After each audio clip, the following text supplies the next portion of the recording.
अच्छा जी, अस्सलाम वालेकुम। आज की क्लास हम स्टार्ट ले रहे हैं। डेप्रिसिएशन को आगे मज़ीद कंटिन्यू कर रहे हैं। लास्ट क्लास में हमने वर्कशीट का क्वेश्चन नंबर 1, 2 एंड 3 किया था। 4, 5, 6 आपका होमवर्क था। आज की क्लास में हम काम को स्टार्ट करने जा रहे हैं फ्रॉम क्वेश्चन नंबर 7। तो सर हेडिंग डालिएगा मेरे साथ साथ क्वेश्चन नंबर 7। अब मैं आपको इसमें दो चीज़ें इंट्रोड्यूस कराने जा रहा हूँ। एक तो पहली बात, हेडिंग डाल दीजिएगा क्वेश्चन नंबर 7। अब तीन चीज़ें थी डेप्रिसिएशन में, फिर रिमेंबर तीन कौन सी चीज़ें? डेप्रिसिएशन का मेथड, डेप्रिसिएशन की पॉलिसी और फिर डेप्रिसिएशन की अकाउंटिंग। ये तीन चीज़ें अलग अलग हैं, हम सबको मिलाएंगे आखिर में। अभी लेकिन हम दूसरी चीज़ पे आ जा रहे हैं। आज हम सेकंड टाइप को पकड़ रहे हैं। सर वो क्या? सर आज हम एक बात तो ये देखेंगे, 7 लिखता हूँ सर मैं, क्वेश्चन नंबर 7। अब आज की क्लास में हमें देखना है डेप्रिसिएशन का मेथड या मेथड्स प्लस डेप्रिसिएशन की पॉलिसी या पॉलिसीज, इनको कैसे कंबाइन किया जाता है या इनको किस तरह कंबाइन किया जाता है। अब ये दो चीज़ें आपकी साइमल्टेनियसली मिल रही हैं। मुझे कोई बताएगा सर, मेथड्स में पहला मेथड कौन सा है? Straight line method. दूसरा मेथड कौन सा है? Reducing balance method. अब सुने, इस बात को पहले पढ़ाने से पहले पहले तो मैं आप सबको ना इस क्वेश्चन को कराने से पहले पहले एक चीज़ से इंट्रोड्यूस कराऊँ। वो है सर एक कॉन्सेप्ट जिसका नाम है अकाउंटिंग पीरियड। क्या नाम है इसका? Accounting period. Sir accounting period क्या चीज़ होती है? सर अकाउंटिंग पीरियड हम कहते हैं किसी भी फाइनेंशियल ईयर को जो कि अकाउंटिंग से रिलेटेड हो, लेकिन हम उसको कहते हैं क्या है सर? हम उसको कहते हैं financial year. Financial year sir हमारा 12 मंथ्स का होता है। सर वो तो हमारा कैलेंडर ईयर भी 12 मंथ्स का होता है? नहीं, फाइनेंशियल ईयर कोई भी 12 मंथ्स का हो सकता है। इससे इससे कैलेंडर ईयर का कोई ताल्लुक नहीं है। सर क्या मतलब? कोई एग्जांपल दें? मैं पहली एग्जांपल आपको वाली देता हूँ जिससे आपको मेरी बात समझ में आएगी। पहली एग्जांपल सुने सर। पहली एग्जांपल ये है कि सर जुलाई की पहली तारीख को, जुलाई की फर्स्ट को ईयर स्टार्ट हो सकता है और जून की 30th को ईयर एंड हो सकता है। 30 जून को सर मेरा ईयर एंड हो जाएगा। इसको एक फाइनेंशियल ईयर बोलते हैं। 12 महीनों की बात की गई पूरा। सर कोई और डेट बताएं सर। मैंने कहा सर ऐसा भी हो सकता है, बिल्कुल एग्जैक्टली ऐसा हो सकता है। 12 महीनों की बात कर रहा हूँ तो सर मैं यहाँ लिख सकता हूँ कि सर मेरा ईयर कब से स्टार्ट हो सकता है? अक्टूबर से। और अक्टूबर की कब से स्टार्ट हो रहा होगा सर? फर्स्ट से। तो खत्म कब हो रहा होगा जाके सर? सितंबर के ऊपर। तो सर हमारा यहाँ पे आके मैं लिखूँ सर सितंबर में मेरा ईयर एंड हो जाएगा। कौन सी सितंबर को? 31 सितंबर को या 30 सितंबर को? 30 सितंबर को सर मेरा ईयर एंड हो जाएगा। इसी तरह सर एक और लास्ट एग्जांपल। सर जनवरी से स्टार्ट नहीं हो सकता? बिल्कुल हो सकता है। तो जो जनवरी से स्टार्ट होगा वो दिसंबर में एंड हो जाएगा। सर तो कैलेंडर ईयर भी होता है, तो इत्तेफाक है कि दोनों एक साथ होंगे, एक साथ एंड हो जाएंगे। एक साल ऐसे ही आपको बता रहा हूं ताकि आपको याद रहे। सर ऐसा भी हो सकता है कि आपका ईयर स्टार्ट होता हो मई से, मई की पहली तारीख से। तो सर जवाब दें, आपका ईयर एंड कब होगा? अप्रैल की 30th पर। आ गई बात समझ में? बिल्कुल उससे, इसको कहते हैं सर अकाउंटिंग पीरियड। अब पॉलिसीज इनको देख के बनाई जाती हैं। पॉलिसीज फाइनेंशियल ईयर या कैलेंडर ईयर के ऊपर डिपेंडेंट होती हैं। एग्जाम्पल दे रहा हूं, बात को समझिएगा। लिख लिया पहले सबने? डन? डन? अब सुने सर, पॉलिसी में पहली पॉलिसी आपकी, जिसको मैं सबसे पहले बोलता हूँ सबसे ज़्यादा एक्सप्लेन करने की ज़रूरत होती है, वो होती है सर आपके पास पॉलिसी नंबर 1। पॉलिसी नंबर 1 ये कहती है सर डेप्रिसिएशन में कि depreciation will be charge, depreciation will be charged on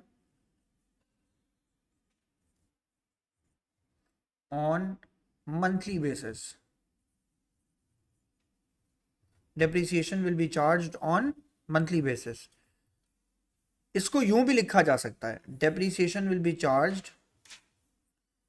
on asset in existence। ये भी लिखा जा सकता है। यूं भी लिखा जा सकता है सर इसी बात को कि depreciation will be charged on each month of ownership।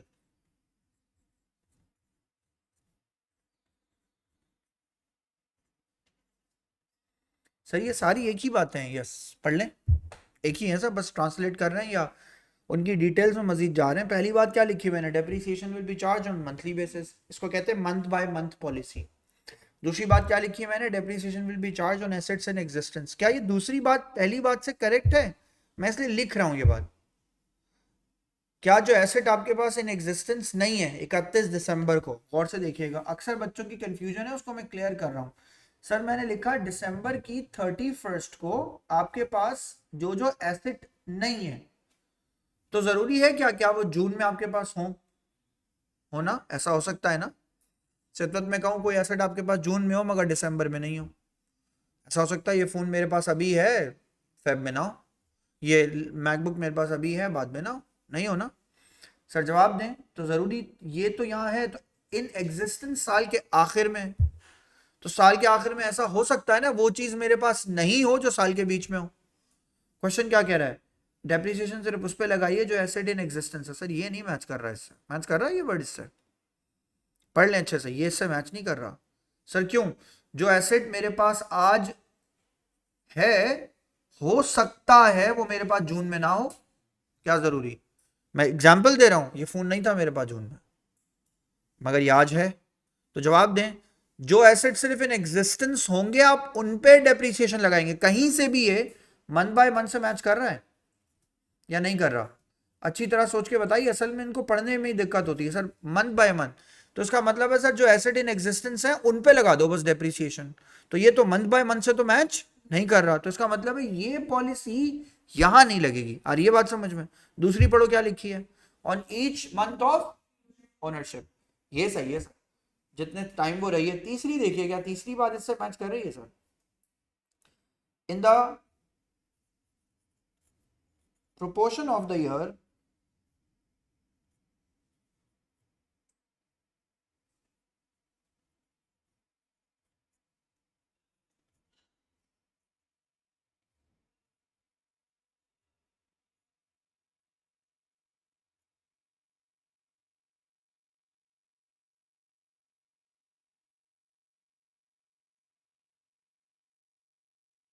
in the proportion of the year that they are of the year they are owned। हाँ बिल्कुल सही है, ये मैच कर रही है। जितना प्रोपोर्शन आपके पास, सर ये आपने इतनी तमीज क्यों बांधी? बंदे को मैं पढ़ा दूं भाई, मंथ बाय मंथ एक पॉलिसी होती है, जब वो क्वेश्चन पढ़े उसे समझ ही ना है पॉलिसी कौन सी लिखी है। तो देखो यहाँ वर्ड मंथ बाय मंथ का यूज हुआ हुआ है, यहाँ भी मंथ का ये वर्ड यूज हुआ हुआ है, इसमें हुआ हुआ है नहीं, लास्ट वाले में नहीं हुआ हुआ, तो जरूरी थोड़ी मंथ का वर्ड यूज करूँ मैं कह रहा हूँ the proportion of the year they around, जितने जितने टाइम तक वो आपके पास रही है उतने टाइम की आप डेप्रिसिएशन निकालें, इसको मंथ बाय मंथ बोलते हैं। बात क्लियर हो गई अब ये? अब आ जाए सर क्वेश्चन नंबर 7 के ऊपर, फिर आपको मेरी बात समझ। और एक और बात यहाँ लिख लें, हाँ एक बात, सॉरी, ये जो ऊपर मैंने मंथ बाय मंथ लिखा है इसके आगे मेंशन कर लें सर, ये बाय डिफॉल्ट है। अगर कोई पॉलिसी का जिक्र ना हो तो आपको यही पॉलिसी अप्लाई करनी है, खुद ब खुद अप्लाई हो जाएगी।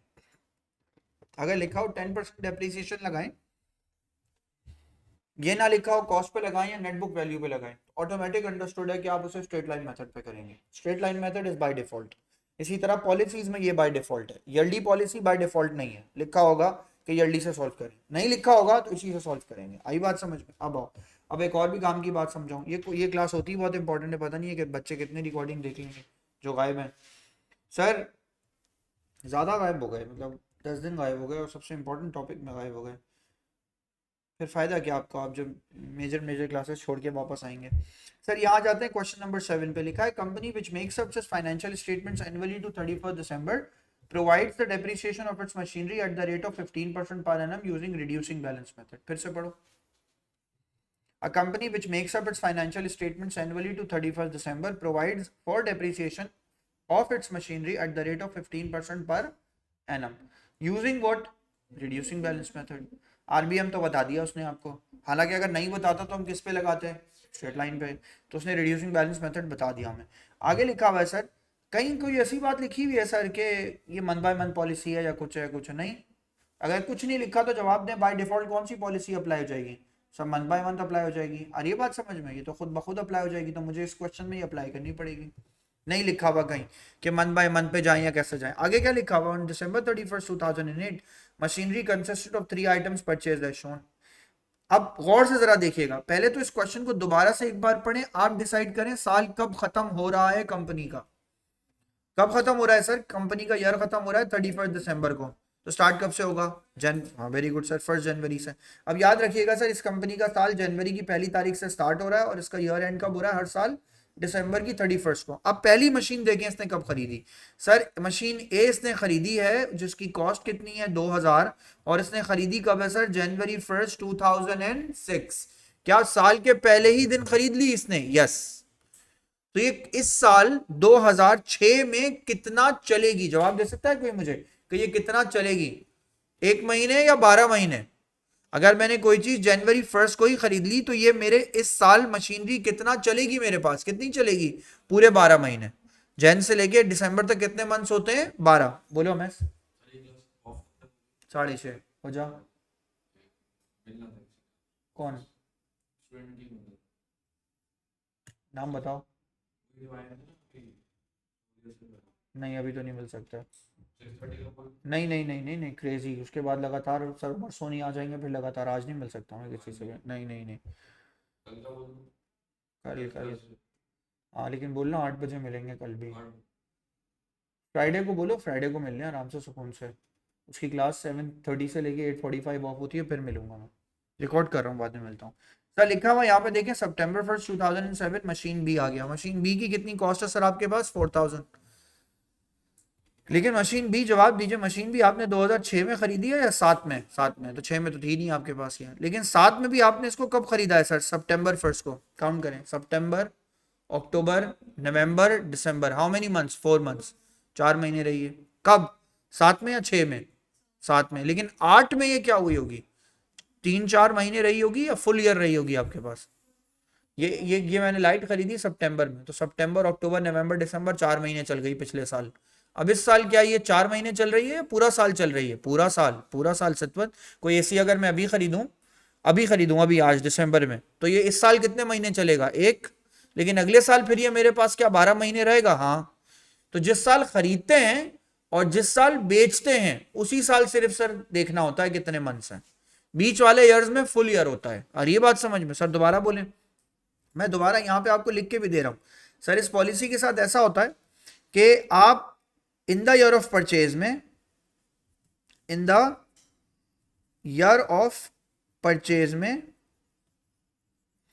एंड सेल में, in the year of purchase and sale में आप हमेशा मंथ्स चेक करते हैं या मंथ्स को रेकग्नाइज करते हैं कि कितने मंथ्स होते हैं आपके पास या कितने मंथ्स हैं। अदरवाइज नहीं करते, अदरवाइज बीच के सालों में not required. Month by month में आप फिर आगे काम नहीं करते। कॉपी कर लिया ना ये सबने पूरा पूरा। अब सुने सर, एक और चीज इसी क्वेश्चन में, अभी आज के क्वेश्चन में सिखा रहा हूं, वो ये, how many machines we have, 3। कितनी मशीन्स हैं सर, 3। अब सुने, इससे पहले जितने भी सवाल करे गए उनमें मल्टीपल मशीन्स नहीं थी। एक ही मशीन, एक ही गाड़ी, एक ही लैपटॉप की बात हो रही थी। अब पहली बार आपके पास क्वेश्चन ने अपने आप को स्विच किया और अब आ गए आप किसके अंदर, multiple assets, multiple non current assets, इन चीजों में। जैसे ही आप मल्टीपल पे आएंगे, सुने पहले लिखिएगा, जैसे ही आप सर मल्टीपल किसी चीज के ऊपर बात करेंगे तो आपको सर सबसे पहले एक कहानी जो सबसे पहले यहां करनी पड़ेगी वो ये कि सर हमें एक टेबल बनाना पड़ेगा जिसका नाम होगा डेप्रीसिएशन स्केजुअल। सबसे पहले हमें ये करना पड़ेगा। सर डेप्रीसिएशन स्केजुअल क्या चीज है सर, डेप्रीसिएशन स्केजुअल कहते हैं इस तरह की एक एक, एक कॉलम में इस तरह की चीज को। ये क्या है सर, सुने जरा गौर से। मशीन ए, मैंने यहाँ क्या मेंशन किया सर आके, मशीन क्या बी, फिर मैंने यहाँ के क्या मेंशन किया, यहाँ के मैंने मेंशन किया मशीन क्या सी, और सबसे लास्ट में मेरे पास क्या आ जाएगा सर, इसका टोटल। इसको बोलते हैं depreciation schedule. Non current asset schedule नहीं है ये डेप्रीसिएशन का स्केजुअल है। जब आपके पास मल्टीपल एसेट्स होते हैं तो आप सर इस तरह इसको डिफाइन करते हैं। फिर सर एक और बात भी सुने, फिर यहाँ लिखूंगा सर मैं आके इसके अंदर 2000 क्या लिखूंगा, मैं यहाँ के लिखूंगा 2006। फिर यहाँ लिखूंगा सर मैं आके 2007। फिर क्या लिखूंगा सर मैं आके 2008। बेटा जल्दी से कॉपी करो, टेबल बनाओ, साफ सुथरा सा बनाना।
डन। सर मशीन ए की कॉस्ट आपके पास कितनी आ रही है? सर मशीन ए की कॉस्ट है 2000। मशीन बी की कॉस्ट कितनी है सर? 4000। मशीन सी की कॉस्ट कितनी है सर? 3000। सर मैंने यहाँ के मेंशन किया, मशीन ए की कॉस्ट कितनी है सर आपके पास? 2000। मशीन बी की कॉस्ट कितनी है सर आपके पास? 4000। मशीन सी की कॉस्ट कितनी है सर आपके पास? 3000। 3000 या 2000? 3000। अब सर एक और बात सुने सर, यहाँ के लिखूंगा सर मैं इसके अंदर reducing balance method. Sir reducing balance method कितने परसेंट आपको इस पे अप्लाई करना है सर? 15%। सर लिख लीजिए यहाँ पे।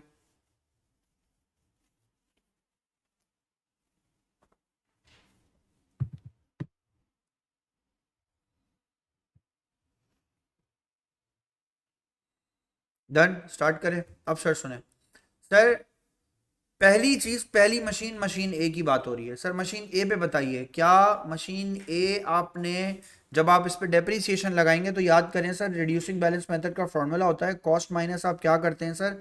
पीएफडी। और उसको सर आप अप्लाई किसके ऊपर करते हैं सर? मल्टीप्लाई बाय आप उसको कर देते हैं सर रेट से।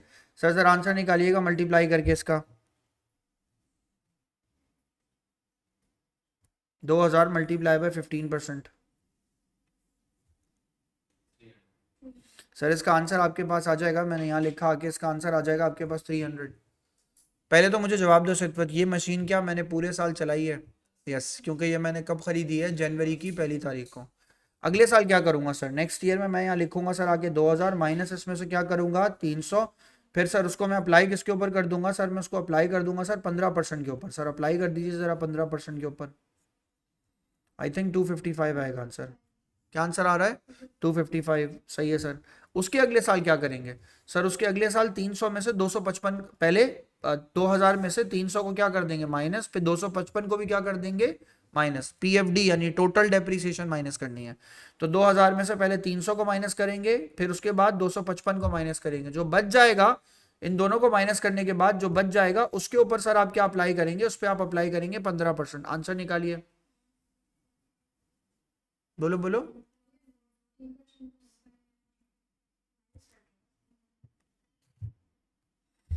आंसर बताएं सर, इसका आंसर क्या आ रहा है? 21। हाँ तो इसको सर हमेशा डेप्रीसिएशन को आप सर 217 तक लेके जाएंगे। राइट, इसका आंसर आएगा आपके पास 217 करके। आगे बढ़े सर क्वेश्चन के अंदर। सर क्वेश्चन में आ जाए मशीन बी के ऊपर, 4000 का 15% सर आप अप्लाई करना है आपने। लेकिन सर जवाब दें, क्या 2006 में अप्लाई करेंगे? नहीं सर, खरीदी नहीं है। कब अप्लाई करेंगे? 2007 में। तो 2007 में अप्लाई करेंगे तो यहाँ सुने कैसे अप्लाई करेंगे। 4000 पे पहले तो कितने परसेंट अप्लाई करेंगे? 15%। इससे आंसर जो आता है उसको कहते हैं डेप्रीसिएशन पर एनम। याद आया? 12 महीनों का आंसर है ये। उन 12 में से मुझे 4 महीने अलग करने हैं, तो 4 का मतलब है सर 4 अपॉन क्या कर दूं सर मैं? 4 अपॉन कर दूं सर मैं इसको 12। अब आंसर निकालिएगा इसका जरा।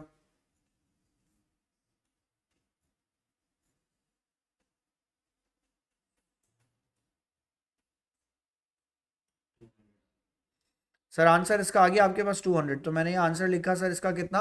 200। लिख लें। अगले साल के लिए क्या करूंगा मैं मतलब, इसमें से 4000 में से पहले किसको माइनस करूंगा? 200 को। 3800 आ जाएगा। 3800 के ऊपर सर मैं 15% को चार्ज करूंगा। आंसर बताइएगा।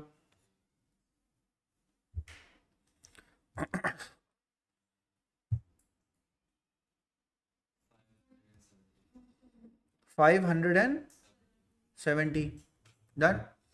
सी मशीन बताओ मतलब क्या करें? पहले साल डेप्रीसिएशन होगी? नहीं। दूसरे साल भी डेप्रीसिएशन होगी? नहीं। मगर सर क्या अगले साल की डेप्रीसिएशन होगी? चेक करें। होगी सर, बिल्कुल 2008 की होगी। मगर ये मशीन आपने कब खरीदी है? मई 1 को। मई 1 का मतलब ये काउंट करें, मई, जून, जुलाई, अगस्त, सितंबर, अक्टूबर, नवंबर, दिसंबर। How many months? 8 मंथ्स। मई से लेके दिसंबर तक कितने मंथ्स होते हैं सर? 8 मंथ्स।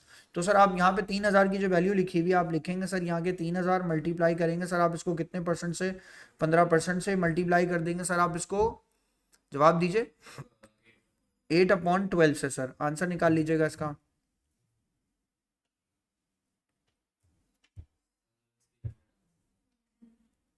सर इसका आंसर आपके पास आ गया 300। सर यहाँ लिखेंगे आपके आपके पास आंसर आ जाएगा 300। तो अब पहले साल का टोटल डेप्रीसिएशन कितना है? पहले साल का डेप्रीसिएशन है 300। फिर सर दूसरे साल का डेप्रीसिएशन कितना है? सर दूसरे साल का डेप्रीसिएशन है 455। 217, 570 और 300। सर इन सबको प्लस कर लें, इसका आंसर बताएं।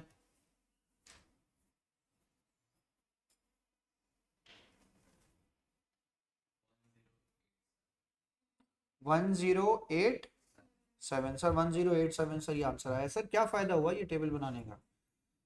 फ़ायदा बताऊं? 2006 की डेप्रीसिएशन बताइएगा ज़रा, 2007 की डेप्रीसिएशन बताइएगा, 2008 की डेप्रीसिएशन बताइएगा, 2008 की मशीन बी की डेप्रीसिएशन बताइएगा। आई बात समझ में? ये फ़ायदा हुआ इससे। 2007 की मशीन ए की डेप्रीसिएशन बताइएगा, हाँ, और 2007 की मशीन सी की डेप्रीसिएशन बताइएगा। कुछ नहीं, है ना? ऐसा ही तो इस टेबल को बनाने से ये फायदा होता है कि कौन सी चीज कब कितना डेप्रीसिएशन उस पर चार्ज हुआ, सब पता चल रहा है इससे।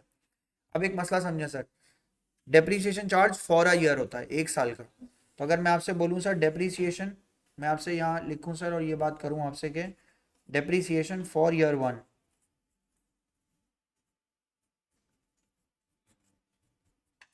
इक्वल्स टू, पहले साल का डेप्रीसिएशन कितना आएगा सर? 300। डेप्रीसिएशन फॉर ईयर 2, उसका आंसर कितना आएगा आपके पास? 455। तो यहाँ लिखा मैंने आके 455। फिर सर मैंने थर्ड चीज यहाँ लिखी आगे depreciation for year 3 equals to, क्या आंसर आ रहा है सर? 1087। इसमें कितनी मशीन है सर? एक। इसमें कितनी मशीन है सर? M1 प्लस क्या M2।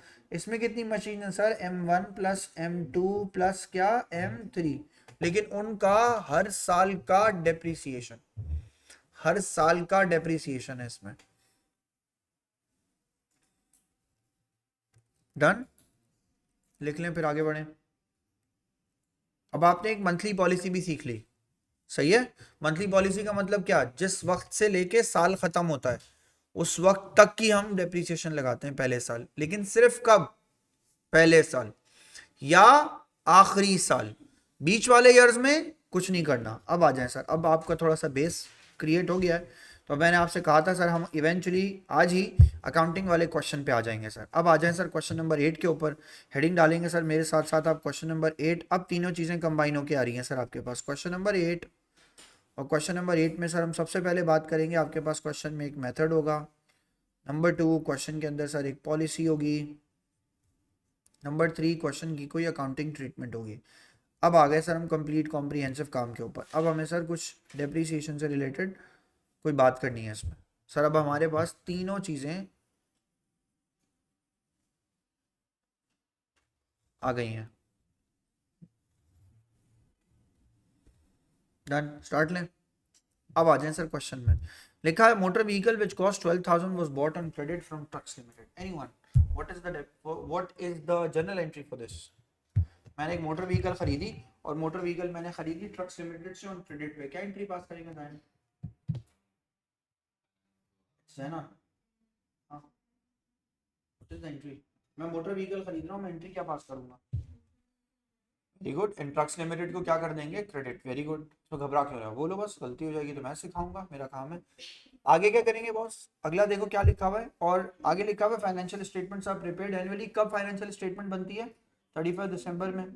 डेप्रिसिएशन व्हीकल की कब प्रोवाइड की जाती है? कितने percent? 25%। Under what? Under reducing balance method. कहीं पॉलिसी का जिक्र है तो ये कौन सी पॉलिसी अप्लाई करूंगा? मंथली। लेकिन मल्टीपल एसेट्स है या सिंगल एसेट है? सर ये एकदम से सिंगल एसेट पे वापस क्यों आ गया? वजह, वजह ये जो मैंने ये लिखी है। अब तक सिर्फ आपने इन दो चीजों की बात की थी, अब आप इस चीज की भी बात करने जा रहे हैं। मेरी बात समझ में आई? अब जरा गौर से देखना, फिर से देख लो। कब खरीदा है? January 1st 2006 में। कितने सालों की डेप्रीसिएशन मांग रहा है? सर डेप्रीसिएशन मांग रहा है आपसे sir, provide the motor vehicles account and accumulated depreciation account for the first 2 सालों तक की मांग रहा है सर।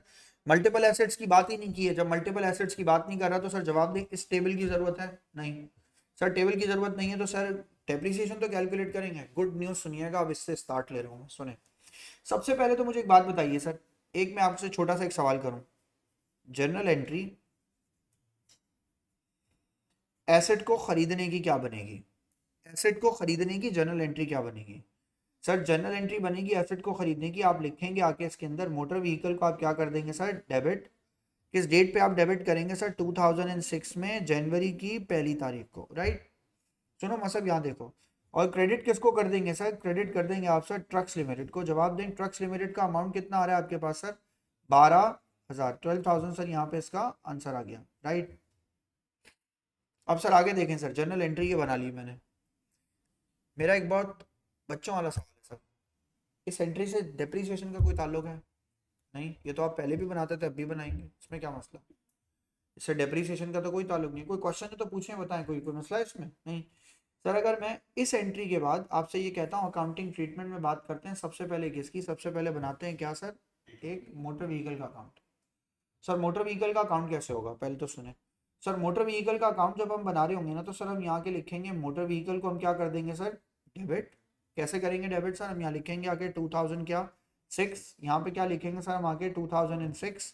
यहाँ पे हम सबसे पहले आगे क्या लिखेंगे सर? जनवरी 1। यहाँ पे हम क्या लिखेंगे आगे? बैलेंस ब्रॉट डाउन या बैंक या ट्रक्स लिमिटेड?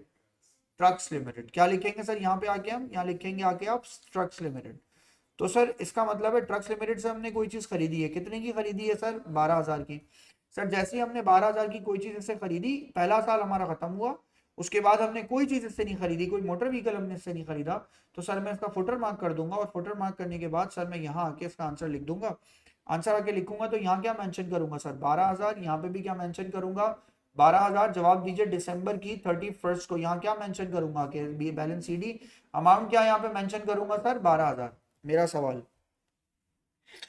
सवाल सुनो सतवत, मैं एक सवाल पूछ रहा हूँ सर, जवाब दें कि सर यहाँ मैंने लिखा 2007, क्या जनवरी 1 को मतलब यहाँ पे बैलेंस ब्रॉट डाउन होगा?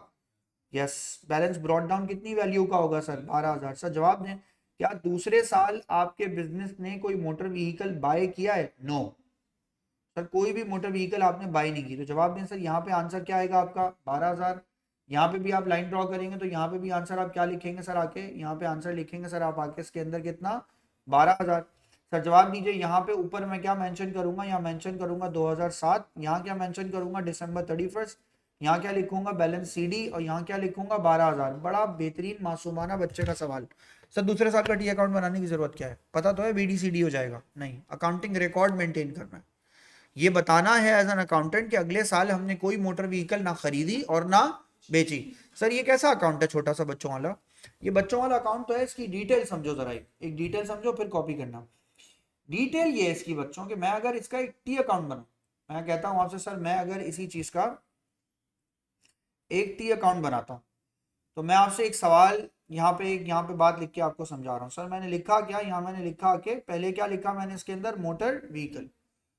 सर कोई भी मोटर व्हीकल का अकाउंट या कोई भी नॉन करंट एसेट का अकाउंट, और motor vehicle non current asset है ना, मैंने कहा सर किसी भी नॉन करंट एसेट का अकाउंट अगर मुझे बनाना हो तो नॉन करंट एसेट एट क्या बनाऊंगा? At cost. अगर मैं ये अकाउंट बनाऊं तो सर इसके अंदर सिर्फ 4 चीजें हो सकती हैं। वो क्या? पहले तो सर एक बात बता रहा हूं आपको, इसके अंदर जो एक पहली चीज हो सकती है वो क्या हो सकती है? Balance brought down. दूसरी चीज इसके अंदर क्या हो सकती है? आप कोई एसेट खरीद लें तो आप क्या देके खरीदेंगे? कैश या बैंक। तो कैश या बैंक, कैश बुक में क्या हो जाएगा? क्रेडिट। यहां पे क्या हो जाएगा? डेबिट। या आप किसी भी चीज को सर कैसे खरीद लें? अकाउंट्स पेबल या ट्रेड पेबल्स की फॉर्म में। क्या मतलब सर? ये दोनों चीजें एक ही हैं, या तो मैंने किसी से क्रेडिट पे खरीदा या मैंने कैश पे खरीदा, एक ही नाम लिखूंगा ना, तो एक ही है ये दोनों ही अलग अलग। फिर सर एक ये भी काम हो सकता है कि सर या तो मैंने उस एसेट में से किसी चीज को निकाल के क्या कर दिया हो? बेच दिया। सर मैं किसी चीज को बेचता हूं तो उसको मैं किस नाम से लिखता हूं? यहाँ पे डिस्पोजल। मगर अब सुने, नाम पढ़िए क्या लिखा है? नॉन करंट एसेट का कौन सा अकाउंट? Cost account. सर इस अकाउंट में हर चीज अपनी सिर्फ किससे आती है? कॉस्ट से। जितने का बेचा वो बाद में देखेंगे वैसे, लेकिन वो यहां कभी नहीं लिखेंगे। 2 चीजें आनी थी, दोनों आ गई। क्या बोले? एक एडिशन और एक डिस्पोजल। फिर सर क्या होगा? ये जब भी हो जाएगा तो सर इससे आपको इस अकाउंट में क्या मिल जाएगा? Balance CD. सर ये इसका फॉर्मेट है। मैंने जैनस में चिल्ला चिल्ला के ना कितनी कहानी सुना दी आपको। सितवत मेरा एक सवाल है, सितवत वाला सवाल हमेशा मैं बीच में छोड़ के आखिर में पूछता हूँ। सितवत मेरा एक सवाल है, मैंने डेप्रिसिएशन की एक लाइन भी बोली इस अकाउंट। मैंने बोला इसमें स्ट्रेट लाइन मेथड लग गया एडिशन, इसमें लगता ही नहीं। ये कॉस्ट का अकाउंट है भाई, इसको डेप्रिसिएशन से इसका अभी फिलहाल कोई ताल्लुक नहीं है। और ये बात समझ में, यहाँ देखिए क्या मैंने लिखा? Multiply by 15%, multiply by 12 upon, कुछ भी नहीं सर। कॉस्ट का अकाउंट होता है। कॉस्ट के अकाउंट से कोई भी ताल्लुक किसी भी मेथड ऑफ डेप्रिसिएशन या किसी भी पॉलिसी का नहीं होता, बल्कि इसका अपना ही एक स्टैंडर्ड है। वो स्टैंडर्ड क्या है कि सर किसी भी नॉन करंट एसेट को अकाउंट को जब भी आप बनाते हैं तो आप उसको कौन सी चीज के ऊपर बनाते हैं, आप उसको बनाते हैं हिस्टोरिकल कॉस्ट कॉन्सेप्ट के ऊपर, यानी उसमें इसकी कॉस्ट लिखी जाती है।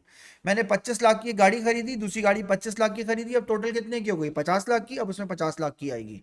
उसमें से एक गाड़ी में बेचूंगा तो वो कितने की बेची ये नहीं देखूंगा, थी कितने की, 25 लाख की, 25 लाख माइनस करूंगा। और ये मेरी बात समझ में, मैं अब ये हिस्टोरिकल कॉस्ट क्या है सर, ये मैं जब डिस्पोजल समझाऊंगा ना आपको तब क्लियर समझाऊंगा। अभी लेकिन एक बात को समझें तो सर, जवाब मुझे इस बात करते हैं, कॉस्ट अकाउंट बनाने के लिए क्या डेप्रीसिएशन की कैलकुलेशन जरूरी है? नहीं है ही नहीं डेप्रीसिएशन इसमें। आ गई मेरी बात समझ में सर? दोबारा बोले, ये जो मैंने जनरल एंट्री पास की थी, मोटर व्हीकल डेबिट और ट्रक्स लिमिटेड क्रेडिट, इसके बाद मैंने डेप्रीसिएशन नहीं निकाली। मैंने आपको क्या बताया, पहले साल का टी अकाउंट और दूसरे साल का टी अकाउंट आराम से खुद ब खुद बन सकता है। कैसे? क्योंकि उसको किसी डेप्रीसिएशन की कैलकुलेशन की जरूरत नहीं है। कॉपी कर लें सर इसको, फिर आगे बात करें। यूं कर दूं जूम इसको, पहले ये कॉपी कर लो फिर वो कॉपी करा देता हूं।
Do we have two motor vehicles or one? One. When we bought that motor vehicle, when January 1st, 2006, have we bought any other motor vehicle in these 2 years? No. So like जब आपने motor vehicle को खरीदा आपने वहां लिखा trucks limited. अगर मैं bank से खरीदता तो मैं ट्रक्स लिमिटेड के बजाय वहां क्या लिखता, bank.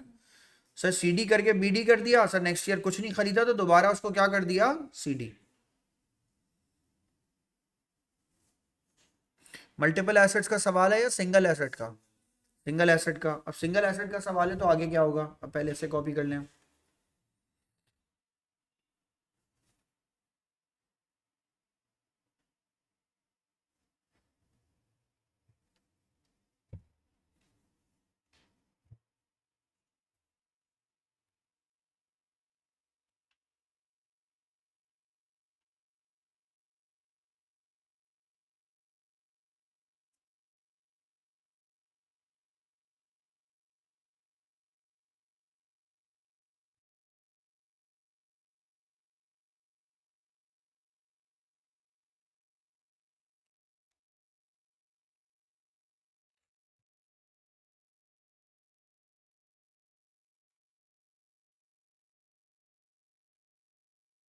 Done.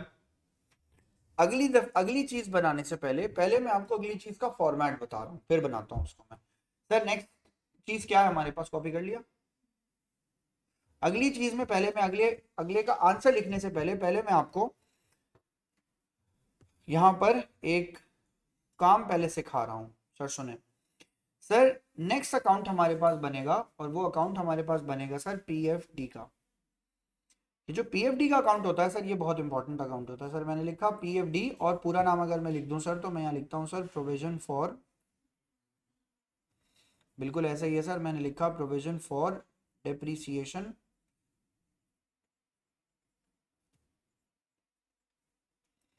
Provision for depreciation account. Sir मैंने यहाँ के मेंशन किया, फर्ज करें यहाँ मैंने मेंशन किया सर, यहाँ क्या आएगा आपके पास, ईयर्स। फॉर्मेट लिख रहे हैं अभी इसका, यहाँ भी क्या लिखेंगे आगे, ईयर। यहाँ नीचे क्या मेंशन करेंगे, यहाँ मेंशन करेंगे आके मंथ। यहाँ नीचे क्या मेंशन करेंगे सर, यहाँ के मेंशन करेंगे मंथ।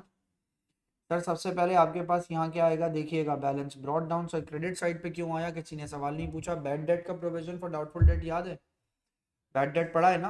बैड डेट में मैंने कहा था ना, provision is a contra to asset account, expense होने के उसके लिए।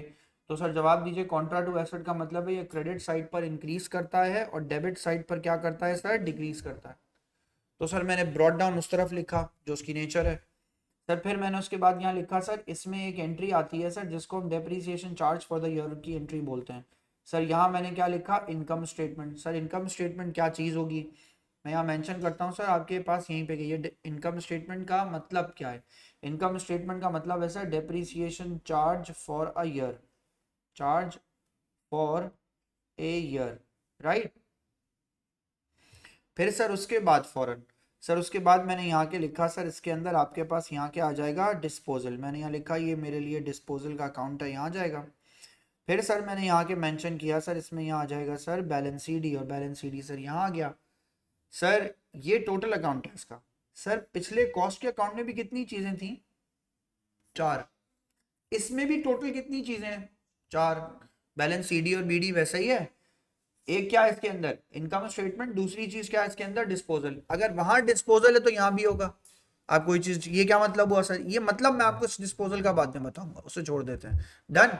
अब मेरे सवाल का जवाब दीजिए, क्या यहां आके डेप्रीसिएशन का लफ्ज आया है, प्रोविजन फॉर डेप्रीसिएशन, क्या डेप्रीसिएशन का वर्ड यहाँ है, यहाँ होगी इसकी कैलकुलेशन। और ये बात समझो, मतलब सर समझाएं, मतलब समझें सर। जब भी मैं पीएफडी का अकाउंट बनाऊंगा, जब भी मैं पीएफडी का अकाउंट बनाऊंगा, सबसे पहले सर मैं कैलकुलेशन करूंगा डेप्रीसिएशन की। डेप्रीसिएशन की कैलकुलेशन के बगैर ही अकाउंट मैं नहीं बनाऊंगा। अब सुने, पहले साल की डेप्रीसिएशन अगर मैं निकालूं, मैं कहता हूं सर डेप्रीसिएशन फॉर ईयर 1, कैसे निकालेंगे sir, depreciation for year 1 amount कितना है, 12,000। 12,000 में से पहले साल क्या माइनस करेंगे, 0। मल्टीप्लाई बाय कितने परसेंट पे जाएंगे सर, 25% पे। सर पहले साल का 25% मैंने लगाया, आंसर कितना आ गया सर इसका, 3,000। सही है सर। दूसरे साल का आंसर देखिएगा सर, फिर मैंने लिखा डेप्रीसिएशन फॉर, अच्छा सर ईयर क्यों लिख रहे हैं, ये लिख देना डायरेक्ट, डेप्रीसिएशन फॉर 2000 एंड क्या 6, ऐसा ही है ना, 2006 में खरीदी। फिर सर क्या निकालेंगे, डेप्रीसिएशन फॉर मतलब क्या बोलेंगे, 2000 एंड क्या 7 इक्वल्स टू, सर यहाँ पे क्या लिखेंगे आप आके, 12,000। 12,000 में से क्या माइनस करेंगे, 3,000। सर उसके ऊपर अप्लाई कितने परसेंट करेंगे, 25%। सर जवाब दीजिए, आंसर क्या आएगा, 2250। चेक कर लो, नहीं नहीं सही कैसे है, कंफर्म करो, सही है सर, ये आंसर आ गया सर, ये 2 सालों का डेप्रीसिएशन है, राइट। अब सुनो, अब मैं उस फॉर्मेट पे जा रहा हूँ जिस फॉर्मेट की मैं आपसे अभी थोड़ी देर पहले बात कर रहा था। सर मैंने यहाँ आके एक टी अकाउंट बनाया, मुझे मेरी बात का जवाब दीजिएगा। यहाँ क्या लिख दिया सर मैंने आके, प्रोविजन फॉर डेप्रीसिएशन का क्या अकाउंट। सर यहाँ मैंने आके मेंशन कर दिया 2000 क्या, 2006, वेरी गुड। दूसरी तरफ भी मैंने क्या मेंशन कर दिया, 2006। सर जवाब दीजिए, 2006 में मैंने इस तरफ आके क्या मेंशन किया, जनवरी 1।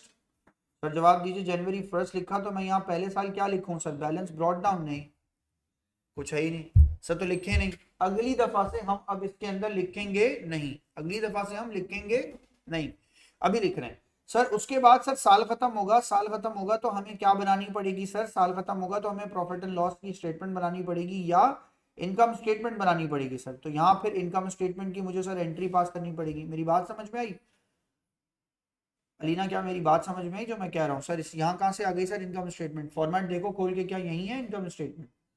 अगर इनकम स्टेटमेंट यही है तो आपको यहाँ पे इनकम स्टेटमेंट इसके मेंशन करनी पड़ेगी। आई बात समझ में सर, जवाब दें। इस साल का डेप्रीसिएशन कितना है, ऊपर देखें, इस साल का डेप्रीसिएशन कितना है, 3,000। यहाँ क्या वैल्यू आएगी सर आपके पास, 3,000। तो सर ये है वो वैल्यू जो मेथड और पॉलिसी से आएगी, यस ये है वो वैल्यू, जो वैल्यू आप 1 साल के लिए निकालेंगे उसे यहाँ रखेंगे। सर ये इतना लंबा चल के यहाँ तक आया, तो बेटा ये एएस में आके ना भूत जैसा हो जाता है जब ये बातें समझ नहीं आती। अब सुनिए सर, यहाँ देखें सर, अगर मैंने इनको प्लस कर लिया तो अब जवाब दीजिए सर, 0 में 3000 को प्लस किया, आंसर कितना आ गया सर आपके पास, 3000। सर जवाब दीजिए, मैंने यहाँ पे भी 3000 को इधर आके रखा तो अब इसका आंसर भी क्या आ गया आपके पास सर, 3000।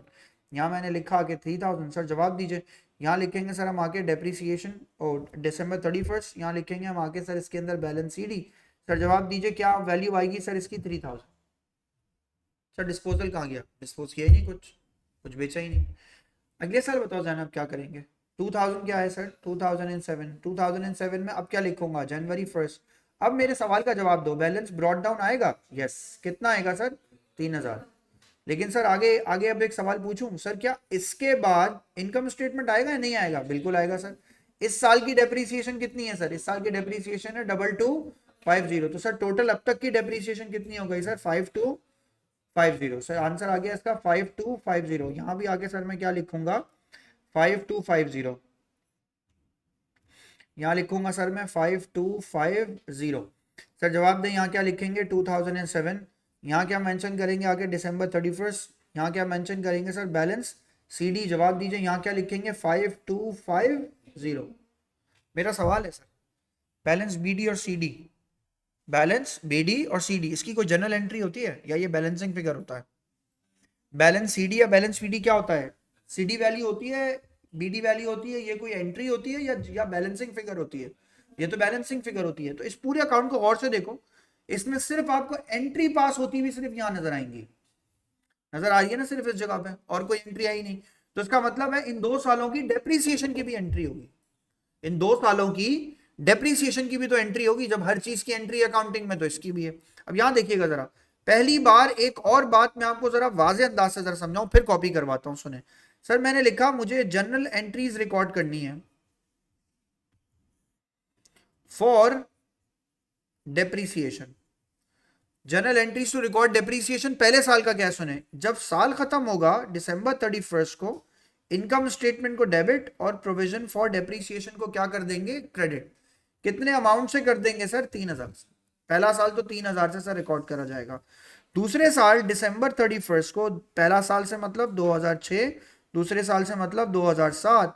सर इसको मैं कहाँ लिखूंगा, इनकम स्टेटमेंट में, और यहाँ के आगे वैल्यू लिखूंगा पीएफडी। जवाब दे, यहाँ क्या लिखूंगा 2250, यहाँ भी क्या लिखूंगा 2250। सर क्या ये दोनों एंट्रीज ऊपर रिकॉर्ड हुई हुई है, यस वही तो हुई है। पीएफडी को क्रेडिट किया आपने और इनकम स्टेटमेंट को आपने क्या कर दिया, डेबिट। सर तो इसका मतलब है ये भी बात समझ में आई कि डेप्रीसिएशन को रिकॉर्ड करने की, डेप्रीसिएशन की जो एंट्री होती है वो क्या होती है, डेप्रीसिएशन की एंट्री होती है। इनकम स्टेटमेंट को क्या कर देते हैं, डेबिट, और प्रोविजन को क्या कर देते हैं सर, क्रेडिट।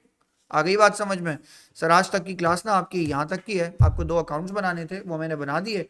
अब नेक्स्ट क्लास में सर हम यहाँ के बाद काम को कंटिन्यू करेंगे, ये रिकॉर्डेड लेक्चर मैं आपको सेंड कर दूंगा, आप इसे घर में देखेंगे, और फिर आने वाला है अब डेप्रीसिएशन का नेक्स्ट लेवल नेक्स्ट क्लास से।